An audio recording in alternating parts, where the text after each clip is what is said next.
changement de gouvernance et des acteurs. Ce pays, sous Paul Biya,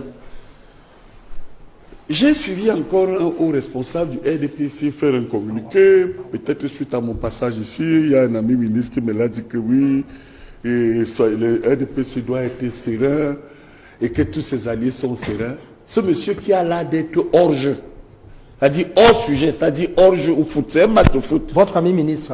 Non, celui qui est à la tête du secrétariat général, je ne veux plus prononcer son nom, il a l'air d'être hors jeu.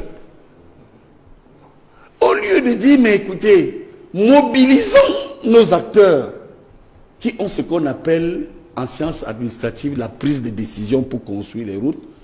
Lui, il parle de l'opposition, il parle de ses alliés, alors que ses alliés comme les Bel Bouba et Maïgari, les Chiruma et d'autres disent, nous ne sommes plus là. Maintenant, revenons donc à la route. Le tour cycliste de Douala, je voudrais dire trois choses premièrement. Pourquoi il a été annulé? D'un, mais Douala, c'est une pourriture. C'est inacceptable ce qu'on vit.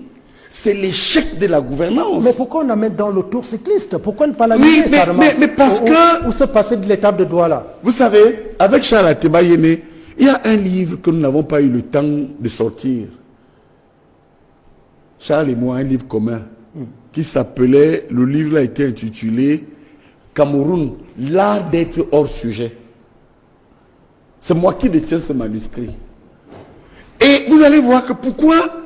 C'est parce que aujourd'hui, vous avez des gens comme l'a brillamment exprimé. Vous savez, j'avoue que, enfin, Madame Nora, j'ai été très séduit par votre propos, votre langage. Je crois que vous êtes aussi le symbole d'un changement nécessaire au Cameroun. Vous apportez la preuve qu'à partir de nos diagnostics et de nos thérapies, d'autres acteurs sont prêts à remplacer ces gens qui pensent qu'ils sont immortels. Elle vous dit ceci. Moi, je vais illustrer un peu ce qu'elle a voulu dire concernant l'échec de Douala. Je suis Sawa. Douala, lorsque mon maître politique arrive au pouvoir, vous connaissez le rang qu'occupait Douala en Afrique noire? Dites-nous. En 82, c'est la première ville d'Afrique noire. C'est-à-dire que les autres villes qui rivalisaient avec nous, c'était les villes des pays du Maghreb, comme le Caire, Alger, Tunis et autres. Je vous dis que lorsque le chef de l'État arrive au pouvoir en 1982, mon maître politique, la plus belle ville, l'une des villes les plus actives. Allez, vérifiez un peu sur le net. Il y avait Douala, après venait Lagos, après venait Avenue. Mais aujourd'hui, elle a parlé de Singapour. Mais ma chère dame, mais vous êtes allé loin, vous êtes gentil. Prenez seulement Douala et certaines villes comme Malabo. Malabo, hein? Malabo était un village. C'est pas ça, Dieu donnait son main. En 82, prenez Malabo. Qui a connu une transformation extraordinaire. Oui, prenez Dakar. Et après Malabo, ils ont pas... attendez, ça ne veut rien dire. Ne faites pas ça. Non, ça veut dire que... on est ensemble. Si vous me dites, après Malabo, il y a quoi d'autre? Ça veut dire que vous contrariez la position que le président Paul Biya a eu au Congrès. Non, c'est une comparaison inappropriée. Au dernier congrès, il s'agit d'une comparaison inappropriée. Après le congrès du 15 septembre, moi j'ai été à la dernière réunion du comité. Je ne sais même pas si ces gens qui ont été nommés par... où on nous fait croire que c'est le président Paul Biya qui les a nommés pour la plupart au comité central. Je ne sais pas s'ils vont même assister à une réunion du comité central comme moi je l'ai fait. J'ai assisté à la dernière réunion du comité central que le chef de l'État a... Permettez-moi, vous allez voir le lien. Je vous en prie. Vous me punissez. Hein. Non, le président Biya, contrairement à ce qu'il dit, nous avait posé une question au huis clos. Comment comprendre que ce qui se fait ailleurs, il a repris en 2013, nous n'arrivons pas à le faire? Allez voir, donc je vais illustrer quelques zones. Parce qu'à Douala, on nous écoute. Surtout, je suis un chef Sawa, crédible. Allez voir le carrefour d'Ifoni à Douala. Ça ressemble à un champ de guerre. Allez voir le carrefour Abepanda, le carrefour d'Ikamtel, lieu d'Ikamtel. C'est la catastrophe. Tapez Google, hein, ou bien allez voir. Allez voir Bonamoussadi. Allez voir le carrefour de... Je peux même encore parler de Bonadibon, jusqu'à l'hôpital de Bonadibon. Je peux en citer comme ça. quand vous pensez quand même que Douala, et puis quand je parle, le délégué du gouvernement de Douala là, c'est ma tante, hein, maman Suzanne, sa fille qui a mis au monde, ma cousine qui a mis au monde Mbassadine. Donc je ne peux pas être comme Mbassa. Abonné avec Mbassadine que vous voyez là, c'est mon neveu. Vous n'êtes pas contre lui parce que c'est votre neveu? Non, je dis que je ne peux pas, mais je dis que ça ne va pas. Okay. Au contraire, je dis que ça ne va pas. Ça veut dire que Mbassadine sait si qu'il fasse un communiqué et qu'il nie qu'il n'est pas mon neveu. Vous comprenez? Ouais. C'est ma cousine qui a mis au monde Mbassadine. Le délégué. J'ai quelques neveux comme ça hein, dans la haute administration. Moi, les combis, c'est ma cousine. Et la grande sœur à mon père, Ebolé Catherine Nyamding, c'est elle qui a mis au monde Charlotte. Et ma cousine Charlotte, c'est elle qui a mis au monde la mère de moi, qui a mis au monde moi les combis. Mais je ne fais pas de complaisance. Vous avez donc des cas comme ça. Hein? Gale Bibé, c'est aussi mon neveu.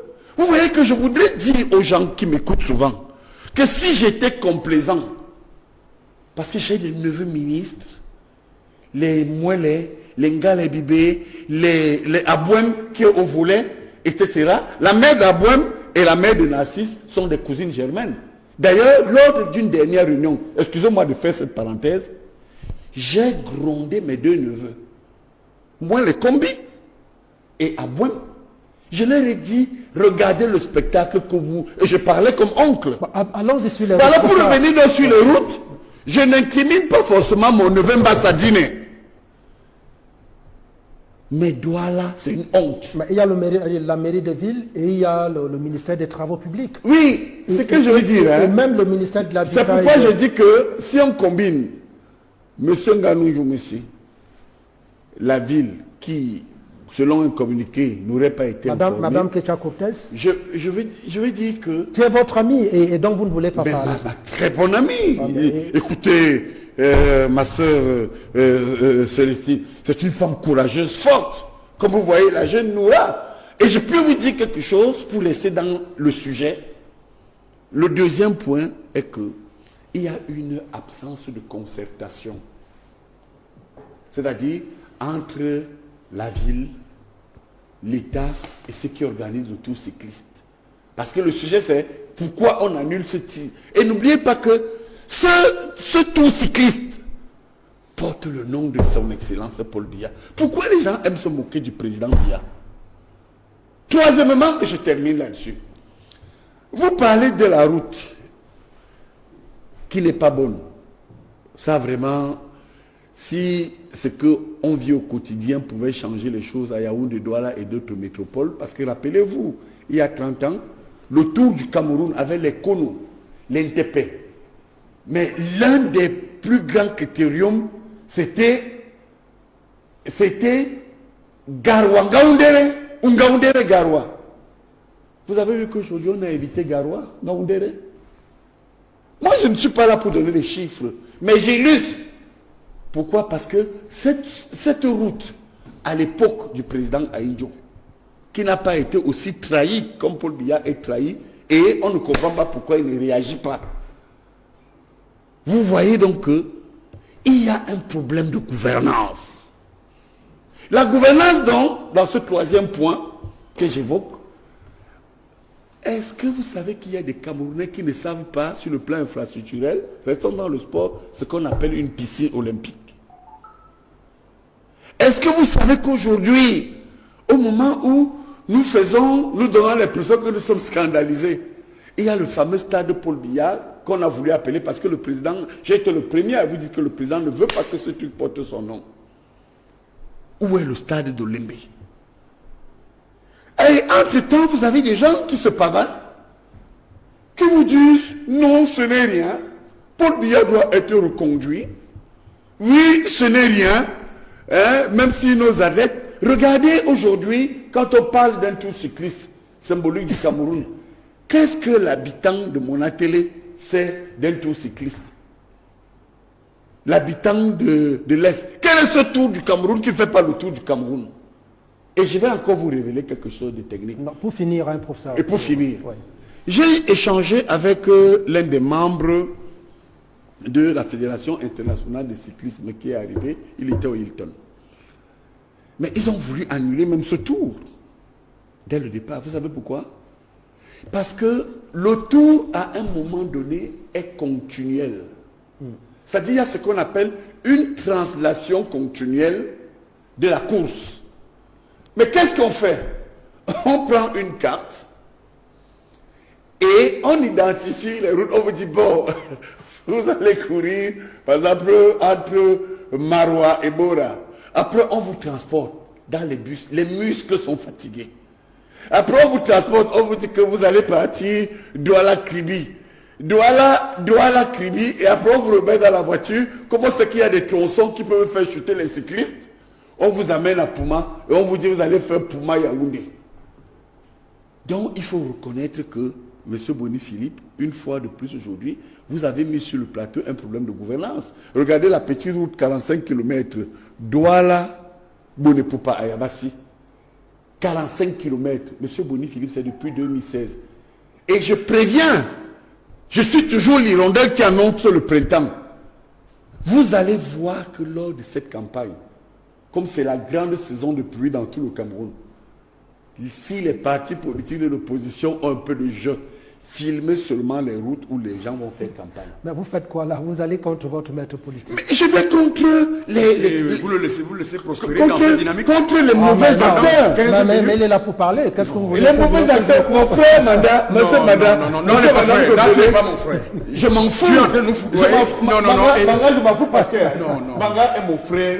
Quand on dit que je m'en fous, je ne peux pas être sensible. C'est que Manga, vous savez l'avantage que j'ai, Manda, hein? C'est que ce que je vous dis, moi j'ai eu la chance, Manda, vous avez déjà causé avec le président Biya dans votre vie. Non. Profitez donc avec des gens comme moi qui vous disent que c'est un monsieur ouvert. Vous savez que dans les démocraties totalitaristes, comme à l'Union soviétique, lorsqu'on voulait écraser les gens, on leur parlait des disciplines du parti. Mais le président est venu en 2011, en place au lieu de discipline du parti, il a dit nouvelle dynamique. Quand on a vu que le président s'est affaibli, comme c'est le cas actuellement, ils sont revenus sur discipline du parti. Mais quand on vous parle de discipline du parti, quand vous êtes à un plateau, c'est vous amener à ne pas dire ce que vous voyez. D'accord. Je pense donc que le problème de la route est un véritable problème de gouvernance. Ok. Et nous devons reconnaître que c'est un motif valable pour que des estimées et brillantes dames comme ça de l'opposition et bien d'autres demandent le changement. Et donc, ça ternit forcément l'image. C'est un motif valable de changement parce que la gouvernance infrastructurelle n'est pas bonne en matière de route. Je donnais son bac. Que faut-il faire? Envisager une annulation pure et simple du Tour du Cameroun. Je précise qu'au Rwanda, ça se passe tellement bien. Aristide Mandaki, représentant le RDPC, le sait par cœur. D'ailleurs, le Tour du Rwanda est aujourd'hui, si ce n'est une référence en matière de tour cycliste en Afrique et dans le monde. Le Tour du Bénin, pareil. Alors, des pays qui, en fait... Même le Tour du Sénégal. Alors, est-ce qu'il faut annuler purement et simplement le Tour du Cameroun, Dieu donné son bas, pour ne pas avoir à vivre ce genre d'images de honte et d'humiliation que l'on a vécu la semaine dernière à Douala? Moi, je ne sais rien du cyclisme. Non, c'est pas le cyclisme. Mais vous savez quelque chose des routes. Il n'y a pas de route. Attendez, laissez-moi parler. Oui. Je dis que je ne sais rien, donc je ne connais pas les règles. Ça vous coupez, surtout vous qui allez au tout cas au Kola. Quand tu vois encore la route le Kola là-bas au village, est-ce qu'elle est praticable même? Ok, laissez-le pour ça. Par contre, je crée des problèmes d'investissement et d'infrastructure. Et je crois que c'est peut-être la 100e fois qu'on aborde le problème de la route sur cette émission. Je crois qu'on a tout dit. Donc, si aujourd'hui on se retrouve avec la conséquence d'une gouvernance inadaptée, je crois que c'est dans l'ordre normal des choses. Ce n'est pas la seule conséquence. Les accidents et autres, c'est toujours les conséquences. Je pense que ce qu'on avait dit, je vais rappeler ce que j'avais dit.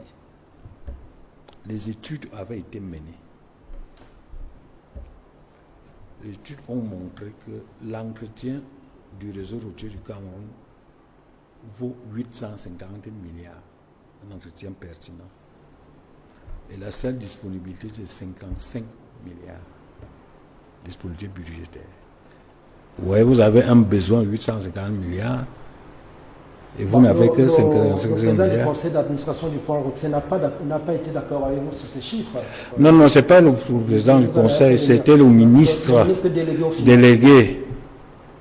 Non, moi je parle en tant que statisticien. C'est-à-dire je manipule le chiffre. Quand je vous donne un chiffre sur le Cameroun, il n'y a que Dieu qui peut venir le contester.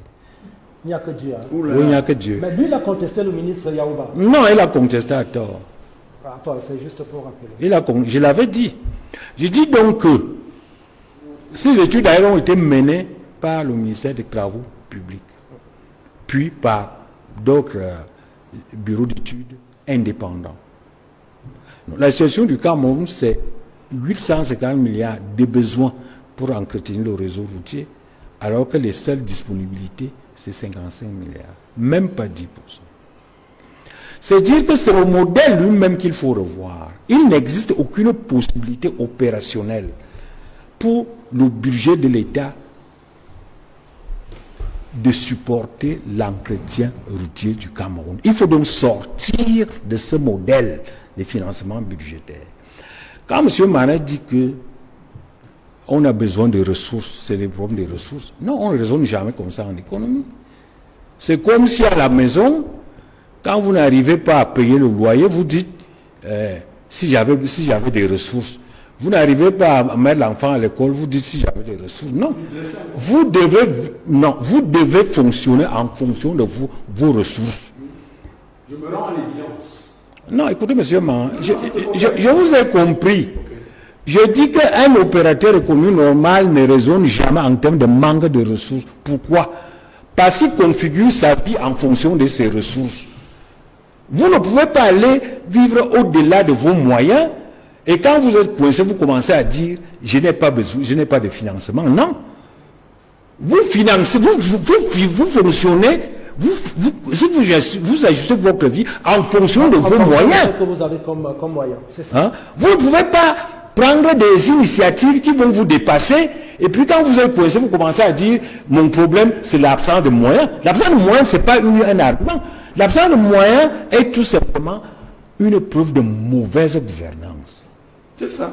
Quand vous vous retrouvez dans une situation où vous êtes incapable d'assumer, par exemple, un parc d'infrastructures, ça veut dire que vous avez mal géré. Parce que normalement, l'argument, ce qui me manque, c'est les ressources, c'est les moyens, c'est un argument qui n'est pas tenable en économie. Et dans ce sillage-là, on annulerait pour amener à notre... Non, j'ai bien, non, là, moi, je ne parle pas des problèmes de cyclisme, même des autres conséquences. Je dis tout simplement que nous avons un gouvernement autiste, un gouvernement qui ne veut rien comprendre. Ce problème a été posé et reposé, à savoir que il n'existe aucune magie qui peut résoudre le problème des routes par le budget. Ce n'est pas possible. Il faut donc trouver d'autres modèles. Et il existe d'autres modèles. C'est par là qu'il faut aller. Et depuis qu'on le dit, on parle autant, je vois de temps en temps le ministre des Travaux ou bien le gouvernement désespérément chercher quelques miettes pour essayer de mettre à niveau quelques routes. Mais vous êtes dans un modèle insoutenable. C'est-à-dire que de manière technique, ce n'est pas soutenable. Mais vous persistez dans ce modèle. On avait adopté la décentralisation et la privatisation, les deux grandes réformes auxquelles a abouti l'ajustement structurel. C'était pour désengager le budget de l'État. Un grand nombre de routes sont capables de s'autofinancer. C'est-à-dire, on crée des sociétés de gestion de ces routes.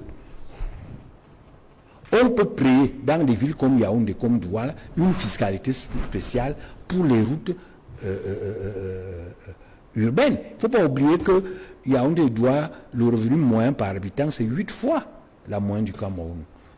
Donc, il est possible de concevoir des formes de fiscalité pour résoudre ce problème dans les villes. Mais cette forme de focalisation sur le budget, alors que le budget est trop insuffisant, et qui conduit les gens à dire c'est l'absence de ressources. Est-ce qu'on peut justifier l'échec d'un programme sur la base de l'ensemble Est-ce qu'il ne faut pas purement et simplement, ne pas inviter au Cameroun des événements qui vont amener les étrangers à regarder le spectacle désolant que l'on offre chaque fois que les étrangers se retrouvent dans notre pays, dans nos murs? Monsieur Bonu-Philippe, oui. Vraiment, ce n'est pas parce que vous êtes à côté de moi, vous êtes un excellent journaliste, parce que vous nous amenez à sortir toutes nos tripes pour éclairer les Camerounais chaque dimanche. Votre question est pertinente, d'abord parce que, elle me permet de vous faire remarquer que le Cameroun est sous l'emprise de la gouvernance par la tolérance administrative. Nous sommes sous l'emprise de la tolérance administrative. Regardez comment fonctionne le champ multisectoriel camerounais. Est-ce à dire que parce que l'autocyclisme est bricolé, parce qu'aujourd'hui, nous n'avons pas les infrastructures susceptibles d'amener nos enfants à s'épanouir. J'ai parlé de piscines, j'ai parlé de terrains d'athlétisme. Est-ce que vous savez même qu'au Cameroun, on n'a pas une salle de spectacle au Cameroun, à Yaoundé comme à Douala? Bon, Atanamanda, excusez-moi, je ne veux Atanamanda. Non, il a soupiré. Je voudrais qu'il me dise, qu'il me cite une seule salle de spectacle. Alors je lui donne mon tour de parole, parce que c'est mon ami. Non, c'est fini, nous sommes en train de conclure. Est-ce que vous niez ça? Je veux que vous dites oui. C'est une question sans importance. Bon, ça veut dire que qui ne dit rien. Oh, ça c'est vous qui le dites, hein. Je vais prendre la parole. Citez-moi une seule salle de spectacle.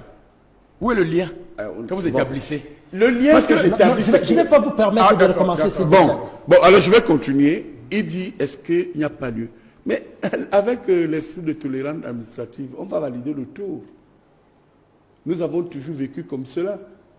C'est pourquoi nous sommes en train de dire que, attention, nous ne sommes pas en train de proclamer, et j'ai eu cette prise de position ici, l'échec total du système. Quand j'arrive quand même, et j'ai décidé de ne plus parler de ceux qui travaillent mal, mais de parler quand même maintenant de citer, pour qu'on ne me donne plus cette image, que mais ce type-ci, il ne trouve pas de bons ministres au président Paul Biya. Je vous dis oui, il y a de bons ministres comme Vondayolo, il y a de bons ministres comme Sadi, il y a de bons ministres comme Galé Bibé, il y a de bons ministres comme Itou Dingwa, il y a de bons ministres comme René Sadi, il y a de bons ministres comme Moutazé. La liste est longue. Comme Eyeba ici, si dans une équipe, dans une classe, j'espère que vous avez cité Laurent Esso. Hein? Laurent Esso, je vous dis que la liste est longue. 70%. Il y a de bons ministres. Mais malheureusement, il y a un proverbe, je suis de Mère Betty, qui dit que à son voix, non, je ne parlerai pas le patois, c'est une seule dent pourrie qui gâte toute la bouche. Mais regardez les scandales que nous avons vus. Nous finissons pour ça. Et je termine donc pour vous dire que vous ne réalisez même pas que nous sommes en train de perdre le pouvoir. Si on va à ces rythmes, monsieur Manda, je vous le dis donc aujourd'hui, parce que vous m'avez amené à sortir de mes tripes certaines choses. Vous ne réalisez pas que nous sommes en train de perdre le pouvoir. Ce pouvoir-là. C'est pourquoi vous voyez tout le monde s'accroche, vous tirez le maillot du président Paul Biya, tout le monde s'accroche sur lui. Et le mouvement de biaïstes, et j'ai terminé là-dessus. Lorsque nous avons eu une concertation et nous vous avons dit, vous voulez dire que mon maître politique pour qui j'ai une fidélité ferme, on ne peut pas préparer quelqu'un? Vous voulez me dire que en dehors de mon maître politique, que moi je vais soutenir s'il décide de partir, parce que je porte l'idéologie du renouveau à travers le biaïsme. Qui ignore qui peut bien faire l'affaire actuellement face à ses opposants? Vous-même vous le savez. Tout le monde sait à côté du président Biya aujourd'hui. parmi ces ministres, celui qui sait faire, qui peut faire l'affaire. Mais comme vous suivez toujours le vent, vous ne voulez pas en parler. Regardez les affaires à Amogo Belinga. Si vous êtes sérieux vous-même, moi j'ai un défaut de fidélité. Vous pouvez vraiment me dire ce que Amogo Belinga a fait en prison? Vous là, vous pouvez nous dire comment on a fait pour mettre en prison un monsieur comme Eko dans son statut? Vous pouvez me dire, vous êtes de la Mefoua Kono, que Atana Mebara est en train de faire 17 ans de prison. 17! Ce monsieur a fait quoi? Pour être crucifié jusqu'à ce niveau. Vous ne comprenez même pas ce qui se passe. Vous venez d'illustrer et de montrer aux Camerounais à travers l'émission de ce matin que soit vous êtes coupé de la réalité, soit vous êtes dans une chambre noire du complot contre Biya. Mais quand vous avez eu à prendre cette option, qui vivra, verra. L'élection arrive. Arsène Manda, je vous donne 2 minutes. Merci beaucoup. D'abord, ce que je voudrais pouvoir dire à mes compatriotes cette fois-là, c'est de leur apporter un message de sérénité, un message d'espoir à côté de la rhétorique du chaos, du noircissement. En l'état actuel de notre dispositif, de notre corpus, les statuts de RDPC sont sans équivoque. Il ne m'appartient pas d'imaginer un scénario par lequel un autre candidat, par exemple, viendrait à l'élection. Alors je me fixe donc à nos statuts, qui sont sans équivoque. Paul Biya est le candidat du RDPC. Le secrétaire général nous a confortés dans cette posture en nous demandant de ne pas avoir peur. Si de relayer ce message fait de moi un larbin, alors tant mieux. Mais je voudrais dire à mes compatriotes de ne pas s'y tromper, de ne pas écouter les sirènes et le vent du chaos, parce que le gage de notre stabilité réside en Paul Biya, qui est notre atout-maître. Voilà pourquoi effectivement nous citons son nom, parce que fort de son aura, compte tenu de ce qu'il impacte, compte tenu de ce qu'il représente au plan mystique, cosmique, compte tenu de ce qu'il est. Au moins là, vous rejoignez le professeur. Ce qu'il est. Non, mais non, c'est lui qui parle en tantôt de remplacement, que quelqu'un qui va faire l'affaire. Nous, on n'en est pas là. C'est un débat qui n'existe pas au RDPC. Que qui pourrait lui succéder comme président du parti? Parce que pour être candidat, il faut être président de l'appareil, que lui il dénique. Alors je lui dis... Est-ce que ce n'est pas hypocrite et que la position de Messanga serait celle plus réaliste? Non, c'est le sage d'Afrique. Non. Nous sommes sincères dans notre engagement parce que nous voyons en lui celui qui polarise et cristallise les espoirs, qui fait l'unanimité et qui, de par sa sagesse séculaire, peut porter le destin de la République que les aïeux et Dieu Tout-Puissant lui ont confié. Lorsque nous le disons, ce n'est pas un conte de fait. Nous le pensons. Vous comprenez? Nous sommes en train d'aller à une élection que nous entendons gagner haut la main avec le candidat du RDPC qui est Paul Biya. Vous voulez que je vous le dise comment? Par quelle autre rhétorique? Ne suis-je pas assez limpide dans mon discours? Je véhicule un message de texte qui traduit une volonté politique d'un homme qui a l'adhésion du peuple camerounais et sur lequel nous sommes d'accord. Le président Paul Biya, dont les collaborateurs ont trahi, hein, enfin, que les collaborateurs. Le président de la République, dans le cadre de ses attributions, certains collaborateurs ont trahi. Non, il est juge d'opportunité. Il nomme les ministres et met fin à leur fonction. C'est à lui et lui seul qu'il appartient. De les apprécier.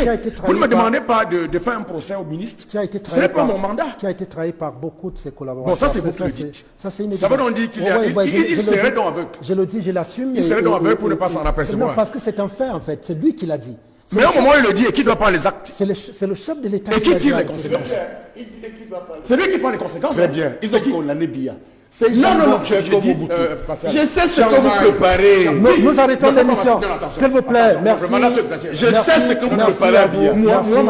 Merci d'être passé, s'il vous plaît. Merci. Vous avez le sort que Mayele. Vous savez, le général Mayele. Non, s'il vous plaît, l'émission est terminée. Je t'en prie. Mayele a dit à Mobutu que, au regard de ce que vient de vous dire Boni Philippe, Mayele dit, Monsieur le Président, ça ne va pas. Il y avait quelqu'un à côté de Mayele, de Mobutu, qui a abattu Mayele. Mais avec le temps, on a compris que celui qui avait abattu Mayele, il était à côté de Likulia. Et avec le temps, ils ont dit, ouais, c'est Mayele qui a vu que le président était en train de tomber. Merci, chers amis. Merci. Vous allez voir.